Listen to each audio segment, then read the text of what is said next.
berikutnya surah Az-Zumar. Surah Az-Zumar ini jumlah ayatnya ada 75 ayat. Dalam urutan Mushaf Utsmani dia surah ke 39. Makkiyatun, diturunkan sebelum Nabi hijrah atau di kota Mekah ya. Jadi ayat ini diturunkan di kota Mekah ya. Mari kita lihat. Bismillahirrahmanirrahim. Dengan nama Allah yang Maha Pengasih lagi Maha Penyayang. Tanzilul kitabi minallahil azizil hakim. Tanzil, turunnya Alkitab Al-Quran minallah, itu dari Allah, Al-Aziz, Maha Perkasa, Maha Gagah, Al-Hakim, lagi Maha Bijaksana. Jadi mengawali ayat pertama surah Az-Zumar ini, yaitu Allah menjelaskan tentang Al-Quran ya. Ini diulang lagi. Kalau kita membaca ayat-ayat sebelumnya, surah sebelumnya itu memang seperti itu, ya kan? Jadi Allah menjelaskan agar kita tidak ragu Al-Quran itu benar turun dari Allah. Jadi Al-Quran itu bukan ciptaan karangan Muhammad. Ya, Quran itu bukan buatan Nabi Muhammad, tapi benar-benar firman Allah. Makanya dijelaskan ini untuk meyakinkan kita bahwa Al-Quran itu benar dari Allah Subhanahu wa ta'ala. Tanzilul kitab minallah. Al-Quran turun dari Allah. Ya, benar-benar dari Allah. Ayat ini dijelaskan di dalam surah As-Su'ara. Wa innahu latanzilun min rabbil alamin. Sesungguhnya Al-Quran itu benar-benar diturunkan Allah Rabbul Alamin, Tuhan semesta alam. Nazzalal min ruhul amin, yang dibawa oleh malaikat Ruhul Amin, itu malaikat Jibril alaihissalam, ala qalbika, atas hatinya Nabi Muhammad, minal munzirin, ya, agar kamu ya Muhammad menjadi orang yang memberikan peringatan, bilisanin arabin mubin, dengan lisan Arab yang sangat jelas. Jadi Al-Quran itu dengan bahasa Arab. Ya, kenapa dengan bahasa Arab? Karena Rasulullah itu tinggal di Arab. Kalau tinggalnya di Cianjur, bahasa Cianjur, bahasa Sunda ya. Ya kan? Dan memang bahasa Arab itu bahasa yang paling kaya di antara ribuan bahasa di dunia ini. Bahasa Arab itu yang paling kaya. Ya kan? Karena itu kita belajar bahasa Arab itu dalam rangka karena Al-Quran adalah bahasa Arab. Ya kan? Inna anzalna ilaikal kitaba. Sesungguhnya kami telah menurunkan ilaika kepadamu ya Muhammad al-kitaba, Al-Quran, bil haq, dengan hak, dengan membawa kebenaran. Fa'budillah, maka sembahlah olehmu Allah, mukhlishan lahuddin, dengan ikhlas, dengan memurnikan tauhid, lahu, kepadanya, ad-din, agama, dalam ketaatan. Allah Subhanahu wa ta'ala menjelaskan di ayat yang kedua ini bahwasanya Al-Quran itu diturunkan kepada Nabi Muhammad sallallahu bil haq, dengan membawa yang hak, membawa kebenaran ya. Berbeda dengan kitab-kitab sebelumnya yang sekarang sudah tidak orisinil lagi, sudah dibajak oleh para pendetanya. Ada yang ditambah, ada yang dikurangi, ada yang dirubah seluruhnya. Ada tuh dihapus, Zabur, Taurat, Injil itu sudah ada, nggak ada yang asli salah. Karena Al-Quran itu benar-benar hak, kebenaran. Kemudian perintah yang kedua, fa'budillah, maka sembahlah Allah, mukhlishan lahuddin, dengan ikhlas, sembahlah Allah dengan ikhlas ya, kepada Allah, ad-din, agama. Jadi menjalankan ketaatan kepada Allah, hanya Allah semata, tidak ada tandingannya. Ya, ala lillahi wadinul khalis, ingatlah hanya kepunyaan Allah lah agama yang bersih, agama yang benar. Ala lillahi wadinul khalis, ayat yang ke-3. Jadi agama yang benar, agama yang bersih itu adalah agama Islam. Jadi ayat ini menjelaskan kita mesti ikhlas dalam beribadah. Mukhlishan lahuddin, mukhlis, ikhlas. Khalasa yakhlu ikhlasan. Khalas itu artinya murni, bersih, tidak bercampur. Ikhlas itu artinya suci, bersih, tidak bercampur dengan apapun. Khalas. Ikhlas itu ada 3. Ikhlas dalam niat, ikhlas dalam amal, ikhlas dalam tujuan. Ikhlas dalam niat, innamal a'malu binniyat. Amal bergantung dengan niat. Kenapa ulama-ulama kita mengajarkan niat? Supaya kita melaksanakan ibadah itu benar niatnya. Karena amal itu bergantung dengan niat. Ya kan, sholli fardhu subhi. Ya kan, saya niat sholat subuh, ya kan. Nah itu. Kemudian puasa, nawaitu shauma ghadin an adai farisah Ramadan hadis sanati fardhu lillahi ta'ala. Jadi niat karena Allah Ta'ala. Hari ini nawaitu shauma ghadin fi yaumi Asyura. Saya niat puasa hari Asyura. Puasa sunnah tanggal 10 Muharram. Puasa yang paling utama setelah puasa Ramadan, puasa Asyura. Hari ini dia Asyura. Kalau yang yakin hari ini tanggal 10 Muharram. Sebab kalau ada yang mengatakan 10 Muharram itu besok. Kalau nggak yakin 2 hari aja puasanya. Ya. Nah, hari ini. Yang kedua, ikhlas amal. Ikhlas amal itu artinya amalnya tidak bercampur dengan riya. Tidak bercampur dengan sum'ah, tidak bercampur dengan ujub.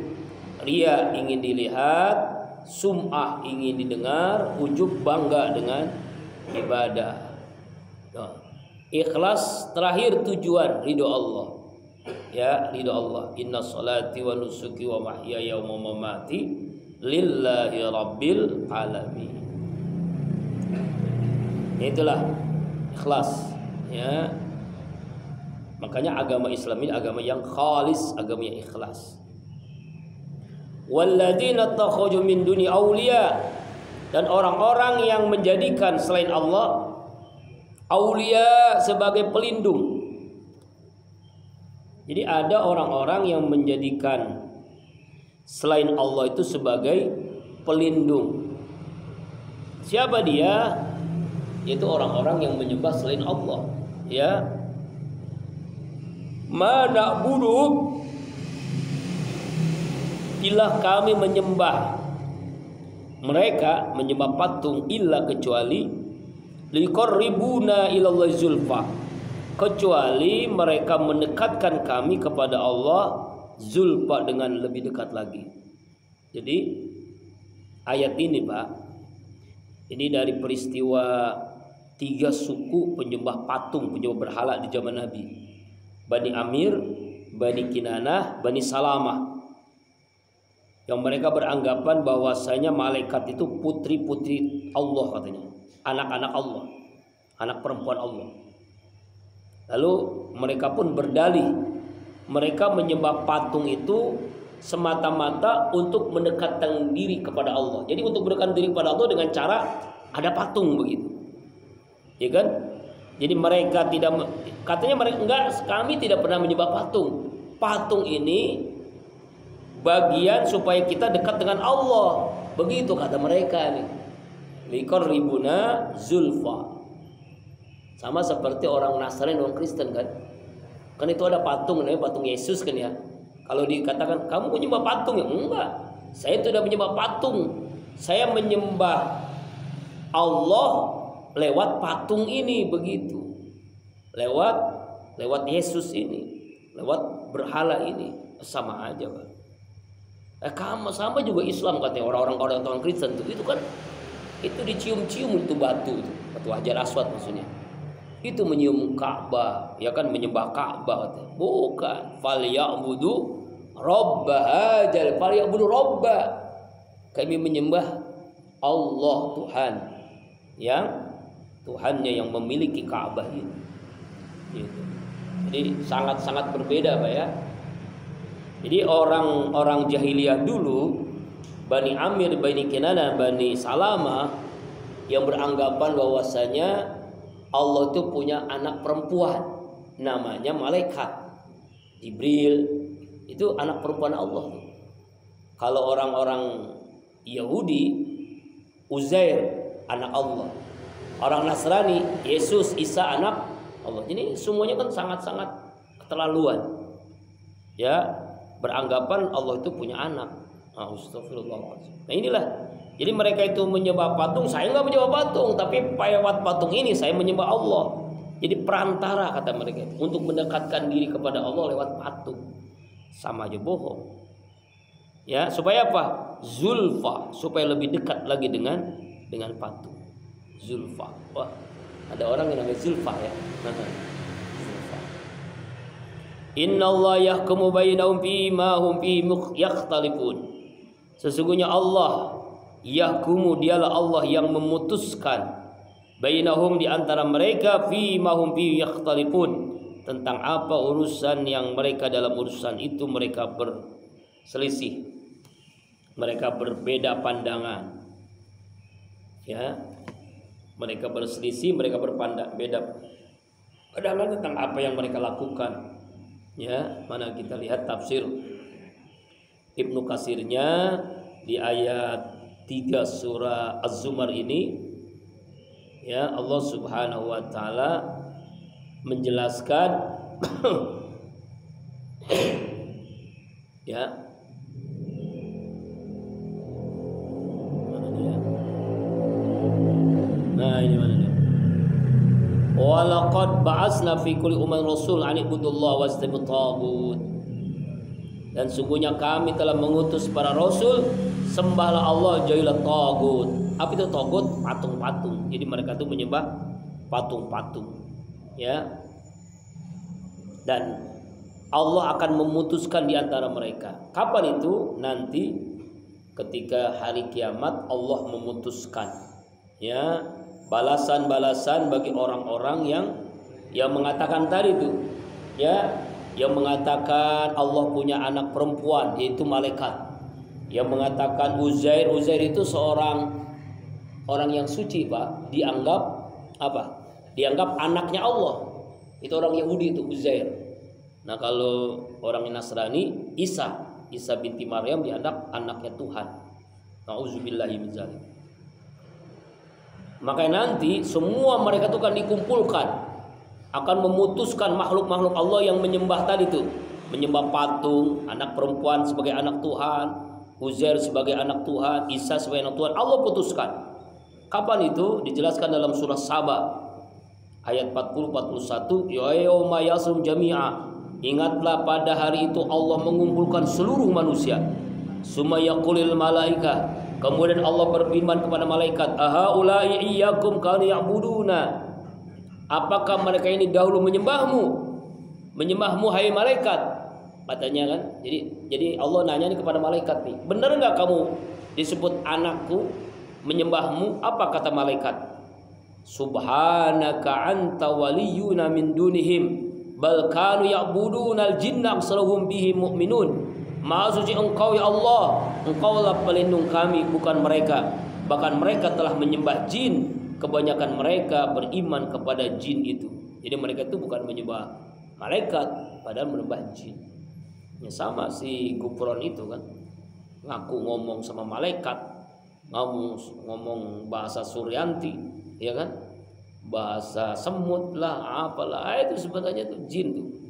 Harusnya tuh datangkan ahli ruqyah, di ruqyah tuh keluar jinnya semua nanti. Makoli jinnya. Jinnya namanya Makoli. Jinnya namanya Makoli ya. Allah Akbar. Innallaha la yahdi man huwa kazibun kafar. Sungguhnya Allah tidak akan memberikan petunjuk. Allah tidak akan memberikan hidayah kepada orang yang kazib, pendusta, pembohong. Kafar lagi sangat kufur. Siapa itu pembohong? Yang mengatakan Allah itu punya anak. Ada yang malaikat, ada yang Uzair, ada yang Isa. Itu namanya orang-orang yang pembohong. Itu pembohong tuh. Sebenarnya mereka itu bohong banget gitu. Nggak mungkin lah.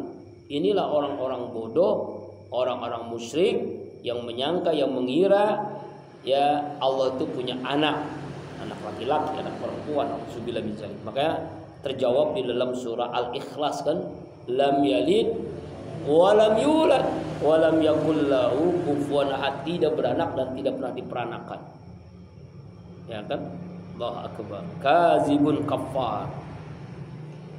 Ya, ini ayat ketiga maksudnya ya. Jadi Allah tuh tidak akan memberikan hidayah kepada pendusta, pembohong, dan dia sangat ingkar. Siapa pendusta? Itu pendeta-pendeta itu pendusta, dia pembohong, dia bohong-bohongin doang dia. Dia juga nggak tahu itu benar apa ucapan enggak. Mereka hanya ngikut-ngikutin aja. Orang-orang dahulu ngikutin, nih Tuhan kamu, ini anaknya, ini Tuhan kamu, ini putranya, ini Tuhan kamu, ini anaknya, Tuhan Bapa, Tuhan anak, Tuhan ya macam-macam. Nanti Tuhan mertua. Apalagi orang-orang Buddha kan, Tuhannya banyak tuh, dewa-dewa namanya kan. Dewa-dewa ini ya kembali lagi ke zaman jahiliyah kan. Nauzubillah misalnya. Ini ya. Jadi orang yang mengatakan itu adalah orang yang kazib, orang yang kafar, orang yang pendusta dan orang-orang yang kafir. Ini ayat 3. Kemudian ayat yang keempat. Lau aradallah, seandainya Allah berkehendak, seandainya Allah menghendaki ayattahija waladan, untuk mengambil anak, untuk mengangkat anak, seandainya Allah berkehendak nih, misalnya kan namanya kalimat seandainya. Kalau udah kalimat seandainya ini nggak mungkin terjadi kan. Ini biasanya wirid zikir orang main judi. Apa zikir wiridnya? Seandainya umpama andai kata saya kaya, seandainya umpama andai kata saya menang, saya akan berinfak, ya kan? Saya akan melaksanakan ibadah haji, ibadah umroh dari hasil judi. Nggak mungkin lah, ya kan? Nah itu kan ada penuturan tuh. Jadi ternyata memang rekayasa semua. Jadi nih dari 10 orang nih yang menang kan satu tuh. Yang satu itu cuma rekayasa, itu temennya sendiri. Nih yang main judi ada 10 orang nih misalnya, ikut slot-slot itu kan, jadi online kan. Itu yang menang itu teman sendiri, udah dibayar. Dia ngaku menang, padahal mah nggak menang. Dia dibayar supaya ngaku dia menang, udah dapat sekian juta. Waduh. Nggak ada orang judi itu jadi kaya karena judi, nggak ada. Yang ada bangkrut, ya kan? Nggak ada, nggak mungkin lah. Karena judi itu kan amalus syaitan, rizun min amalis syaitan, nggak mungkin. Ya, ini kalimat lau seandainya, ini jika segala. Nauzubillah. Jadi kalau ada namanya cita-cita, ada azam, ada hanya hayalan. Nah ini lau ini hayalan, namanya hayalan. Orang yang berhayal, boleh nggak berhayal? Boleh. Cuma bahaya litamani nanti. Tidak mungkin. Makanya kita dilarang untuk berhayal berlama-lama. Yang ada boleh cita-cita. Kalau cita-cita itu kan sesuai dengan pendidikan. Misalnya pengen jadi dokter, ya kuliah di kedokteran. Pengen jadi apa? Pengen jadi teknokrat, kuliah di, ya itu bagiannya. Ya, jadi ada cita-cita beda dengan hayalan. Hayalan mah beda. Kalau cita itu sekolahnya, pendidikannya jelas. Ini mau kemana nih arahnya nih? Yang mau jadi guru ya sekolah di guruan, ya di tarbiyah, di fakultas pendidikan. Ya kan, kalau pengen jadi presiden ya kuliahnya di sospol, sosial politik atau ilmu politik. Ya. Nah, itu boleh lah. Mau jadi teknokrat apalah sesuai dengan nah itu namanya cita-cita. Beda dengan menghayal. Lau itu menghayal. Seandainya nih man. Ini kalau Allah berkehendak, ini Allah mengatakan seandainya Allah pengen ayatnya walad, Allah menjadikan anak. Kalau Allah ingin punya anak misalnya, lastofa mimma yakhluqu ma yasha wa subhana. Tentu Allah ini istofa, memilih apa yang dia ciptakan, apa yang dia kehendaki. Jadi dia yang memilih gitu. Kalau Allah berkehendak sangat mudah bagi Allah. Kalau dia pengen punya anak, dia akan memilih yang terbaik dari anaknya kan. Subhanahu. Nah jawabannya pun Allah yang jawab. Maha suci Allah. Dan itu kalau ada kalimat maha suci, enggak mungkin. Dan itu sesuatu yang mustahil. Ya, sesuatu yang sangat mustahil. Allah memiliki anak. Allah menjadikan anak. Makanya kalimatnya lau seandainya. Seandainya kalau ya Allah berkehendak, sangat mudah bagi Allah untuk membuat anak, ya, membikin anak. Dalam surah Al-Anbiya ayat 70, Lau aradna ayat natakhijaw lahwan latakhajaw min laduna min kun fa'ilin. Sungguh kami hendak membuat suatu permainan, tentulah kami membuatnya dari sisi kami. Jadi kalau kami mau, kalau Allah mau, sangat mudah bagi Allah. Allah ciptakan makhluknya jadi istrinya, jadi anaknya. Nauzubillah, dan itu tidak mungkin, mustahil. Mustahil bagi Allah melakukan itu. Makanya kalimatnya lau. Ya, maha suci Allah dari hal yang seperti itu. Maha suci Allah. Maha suci Allah. Kenapa kita selalu berzikir kalimatnya subhanallah, subhanallah, supaya kita ingat Allah itu maha suci dari kejadian seperti itu. Nggak mungkin bagi Allah, ya. Subhanallah, subhanallah 33 kali minimal setiap selesai sholat. Apalagi nanti tadi itu ya, saya lupa sampaikan. Jadi ada zikir sebelum sholat subuh di antara ajan dan qomat.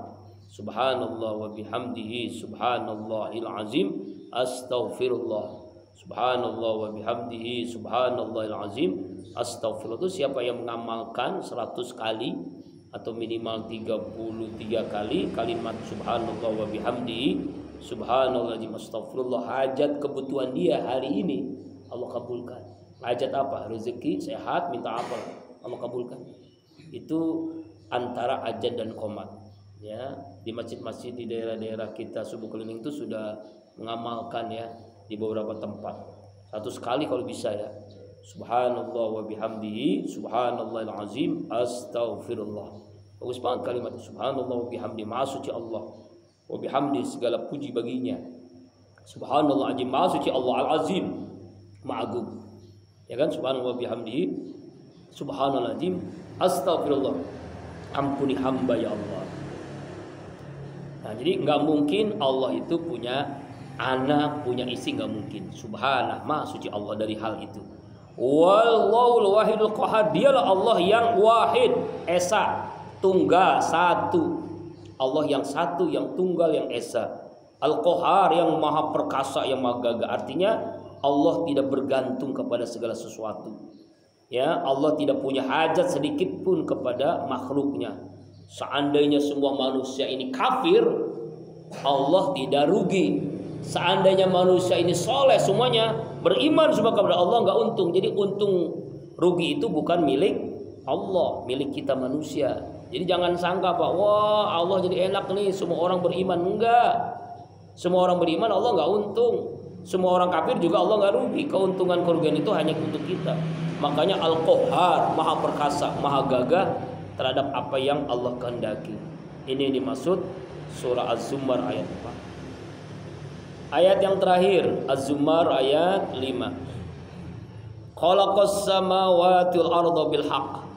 Dialah Allah yang telah menciptakan langit dan bumi bil haqq, dengan benar, dengan hak. Jadi Allah Subhanahu wa taala menceritakan kembali bagi kita tentang ciptaannya. Ya, jangan sampai kita terjerumus, kita memikirkan Allah. Jangan makan dalam sebuah hadis, pikirkanlah ciptaan Allah, jangan pikirkan tentang zatnya Allah. Kamu akan tersesat nanti, tidak akan mampu. Karena kemampuan kita ini sangat terbatas untuk memikirkan Allah. Jadi Allah memberitahukan tentang ciptaannya, yaitu apa? Langit dan bumi. Ya, bil haq, dengan benar, bahwa semua yang Allah ciptakan ini benar adanya. 7 lapis langit, 7 lapis bumi. Makanya kenapa surah Al-Fatihah itu 7 ayatnya. Kenapa kita tawaf itu 7 kali putaran. Sa'i Bukit Sofa dan Bukit Marwah 7 kali bolak-balik, ya kan? Kemudian apa lagi? Ya 7 hari, ya kan ya? 7 hari ya. Ya kan, 7 hari sesuai dengan jumlah hari alam semesta ini. 7 lapis langit, 7 lapis bumi. Surah Al-Fatihah 7 ayat, 7 sunnah Rasulullah SAW. Nah, angka 7 ini angka yang unik ya, angka yang menarik ya, angka yang disukai oleh Ronaldo. 7. Nah itu ya. Yukawirul laila wan 'alan nahar wa yukairul laili 'alan nahar. Dialah Allah memasukkan malam kepada siang. Apa maksud memasukkan malam siang? Jadi Allah tundukkan malam ke siang, Allah tundukkan siang ke malam. Wa yuqarrul nahara 'alal laili, Allah memasukkan malam ke siang. Maksudnya Allah tundukkan. Masing-masing ini bergantian dan terus menerus berputar silih berganti. Ya, ada yang pas 12 jam seperti Indonesia ini, ada yang tidak pas memang. Makanya itu sesuai dengan keadaannya, kan bumi ini bulat. Yang dekat kepada kutub utara, kutub selatan itu tidak pas 12 jam. Kalau kita kan alhamdulillah 12 jam malamnya, 12 jam harinya. Ada negara-negara yang tidak pas. Ada yang kadang malamnya 16 jam, siangnya cuma ya itulah. Jadi 8 jam. Iya. Nah, nonton bola. Ya kayak begitu, Pak. Jadi maka beda tuh. Ada yang begitu, ada yang kebalikannya, siangnya 18 jam, malamnya cuma iya. Makanya ada orang yang puasa sampai 20 jam. Karena siangnya tuh malamnya cuma 4 jam. Salat maghrib, isya, tarawih, langsung sahur, subuh 4 jam cuma. Jadi siangnya tuh 20 jam, bayangkan tuh Pak. Tapi nanti tahun berikutnya, berapa tahun berikutnya tuh gantian. Malamnya 20 jam, siangnya 4 jam. Ya kan? Habis sholat subuh, kemudian zuhur, asar, maghrib, tanya kok 4 jam udah selesai puasa, enak banget ya. Nah itu kan begitu. Jadi kadang ngalamin malamnya yang lama, kadang ngalamin siangnya yang lama. Itulah kutub, karena memang di daerah yang jauh dari jarak antara kita bumi dengan matahari itu beda, maka mempengaruhi juga. Nah inilah Allah yang menciptakan ini, Allah yang menggantikan. Kalau malam terus kiamat Pak, atau siang terus juga kiamat, gak enak. Jadi Allah gantikan, dan itu tidak henti-hentinya. Wasyara samsa wal qamar, dan dialah Allah yang menundukkan matahari dan bulan. Allah tundukkan matahari dan bulan. Ya, kalau orang-orang ahli astronomi, kenapa disebutkan matahari dan bulan? Karena kalau matahari ini untuk mengetahui waktu sholat, bulan untuk mengetahui bulan apa nih, ya kan, bulan hijriah tanggal berapa, ya kan. Makanya ada metode hisab dan metode ruqyah. Metode hisab hari ini 10 Muharram, metode ruqyah besok 10 Muharram Pak. Iya, besok 10 Muharramnya. Jadi kalau Bapak mau niat puasa Asyura ini berarti besok 11 Muharram gitu. Kita harus konsekuen, siapa yang kita ngikutin, karena dua-duanya juga benar. Ada bagian daripada istihad. Ya, itu. Jadi untuk mengetahui kenapa Allah jelaskan syamsa wal qamar, kalau syamsa ini untuk matahari, untuk mengetahui waktu sholat, kapan waktu zuhur, kapan waktu asar, kapan waktu isya, kapan waktu subuh, kan matahari kan. Ya, pergeseran matahari itu untuk menentukan waktu sholat. Pergeseran bulan untuk mengetahui tanggal bulan. Bulan apa? Bulan hijriah, bulan Muharram, nanti bulan apa lagi berikutnya kan? Bulan Safar, Rabiul Awal, Rabiul Akhir, wah sebentar lagi ya, bulan Maulid. Yukawwirul laila 'alan nahar wa yukarrun nahar 'alal lail wa sawru samsul, dan Allah yang menundukkan itu. Allah yang menundukkan ya matahari dan bulan. Kullu yajri li ajali musamma. Setiap segala sesuatu itu berjalan, beredar menurut ketetapan yang Allah tentukan, telah ditentukan oleh Allah. Jadi masing-masing mengikuti alur ciptaan Allah yang telah ditentukan. Dan nanti habis masa berjalannya, beredarnya ketika hancur alam semesta, kiamat. Ya kan, ada namanya rotasi, ada namanya revolusi. Kalau rotasi itu berputar pada porosnya, kalau revolusi berputar mengelilinginya. Itu matahari, bulan itu begitu, berevolusi dan berotasi. Ya kan? Musamma, telah ditentukan oleh Allah kapan habis masanya. Karena makhluk Allah itu ada masanya. Ala, ketahui olehmu, wal azizul ghaffar, dialah Allah yang maha aziz, yang maha perkasa dengan ciptaannya tadi itu. Langit, bumi, malam, siang, matahari, bulan, itu menunjukkan bahwasanya Allah itu Al-Aziz, maha gagah, maha perkasa. Al-Ghaffar, maha pengampun. ya, dengan adanya alam semesta yang Allah ciptakan ini, Allah Maha Pengampun bagi hambanya yang bertobat, Maha Pengampun bagi hambanya yang istighfar kepada Allah, minta ampun kepada Al-Ghaffar. Wallahu a'lam bishawab. Mudah-mudahan ayat yang kita baca hari ini kita bisa mengambil